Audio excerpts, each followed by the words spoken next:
Okay, today I'm going to talk about my solar setup, how I got everything set up for the AC running to my house and to my garage.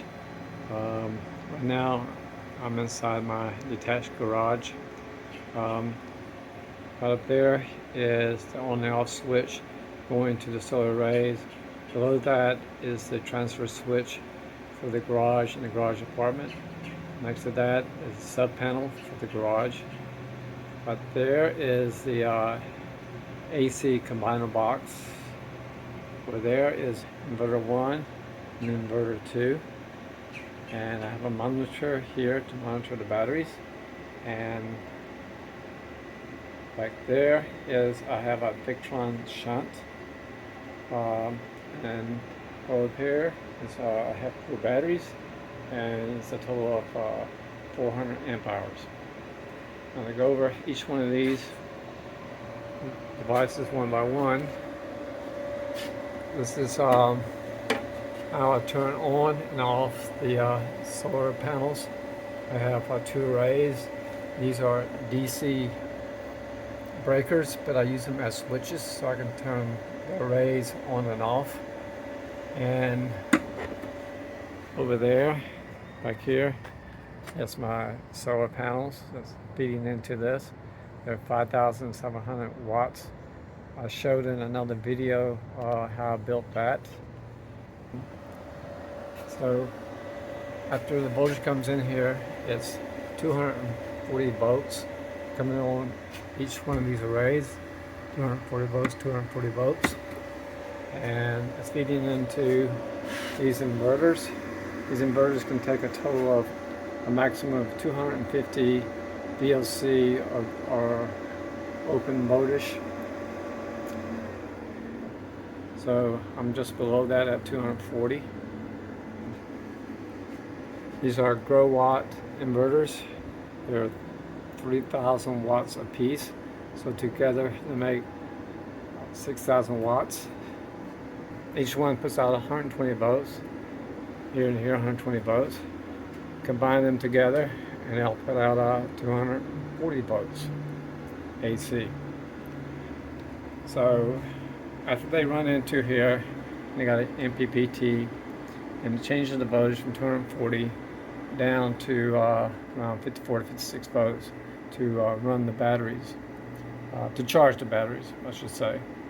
So, and this inverter here, inverter 1, it comes up here and goes to this on-off switch. And so this inverter 1, this is inverter 2, and they combine together, and it goes to the positive of the batteries.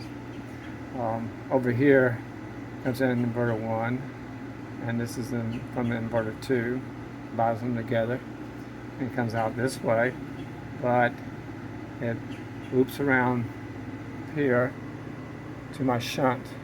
And the shunt, the Victron shunt, is Bluetooth. I got an app on my phone where I can monitor the wattage and the voltage and the amperage coming in and out of the batteries, and then it goes back into my battery to on the negative side of the batteries.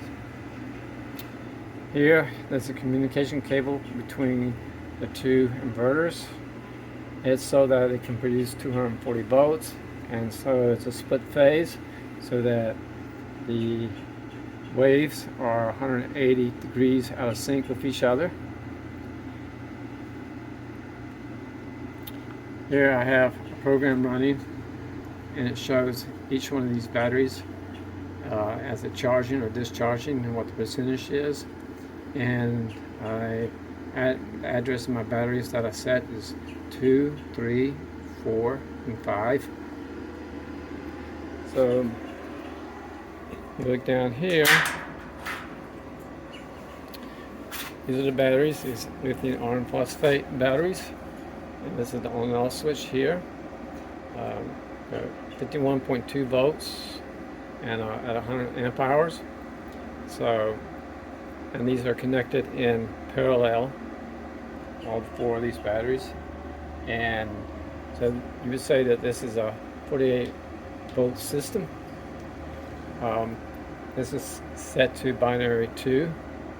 And there's 4 switches here where you could set them so you could set them by binary. So this is binary 2, binary 3, binary 4, and binary 5.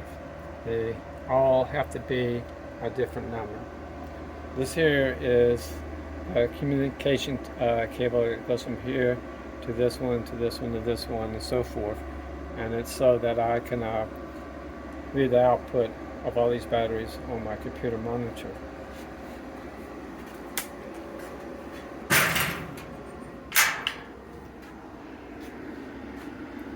Now, the batteries run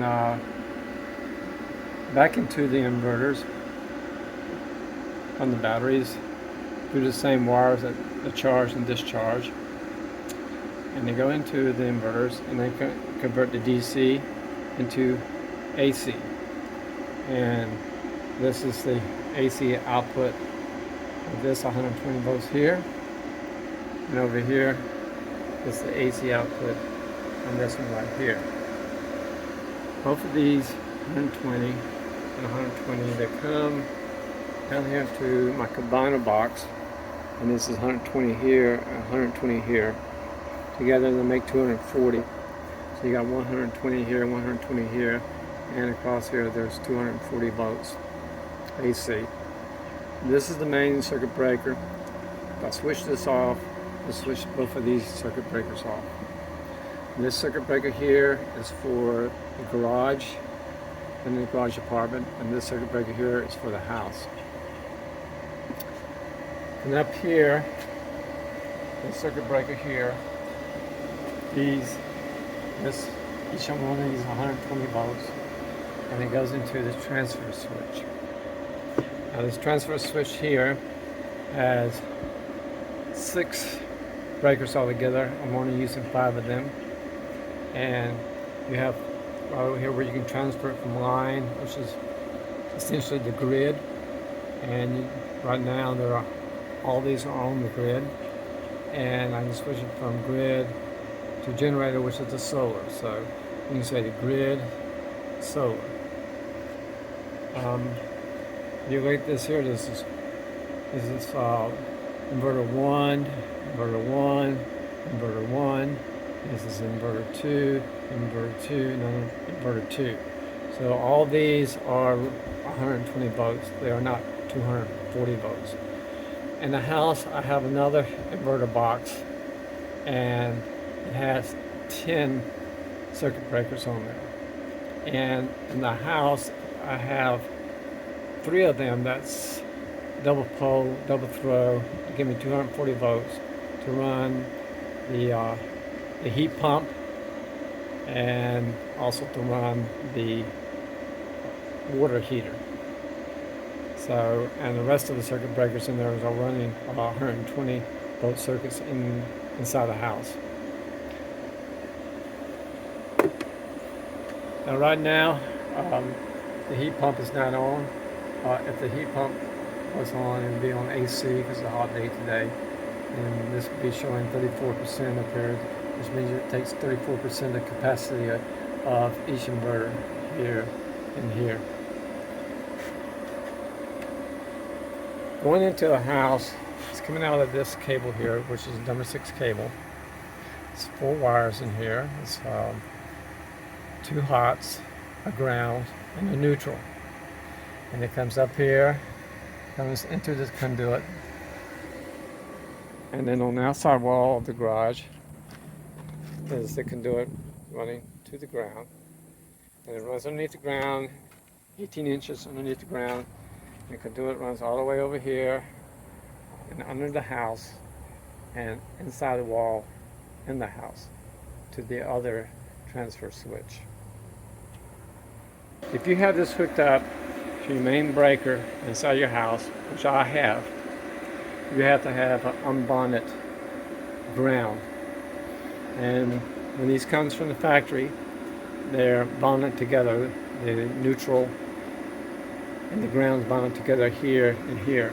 So there's 2 screws in each one of these. I had to remove those screws. They're easily to find. That show a ground symbol on each one of them. Remove those screws and make them a floating neutral in each one of these, so that the ground and neutral are not connected together. Because the issue is, if you do have them connected together, there will be current flowing on your ground wire. And so, to show you right here, let me set my meter here. Right now, you can look at the ground wire. I got it on the ground wire here, and there's 0 AC volts coming in here.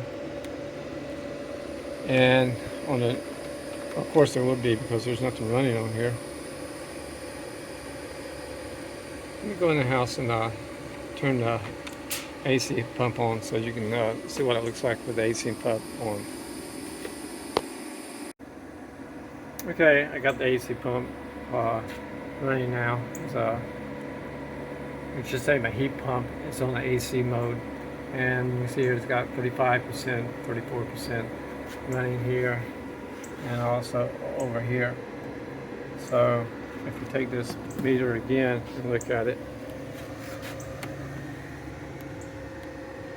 you can see it's essentially 0 volts on the ground. If I go to the neutral, there's now 8.8 amps running through there.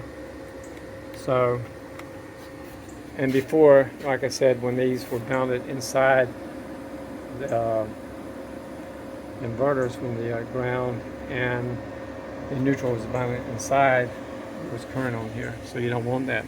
You should only have, if you have this going inside your house and going through a transfer switch and going to your main breaker, you should only have one point where the ground and neutral are connected together, and that's inside the breaker, inside your house.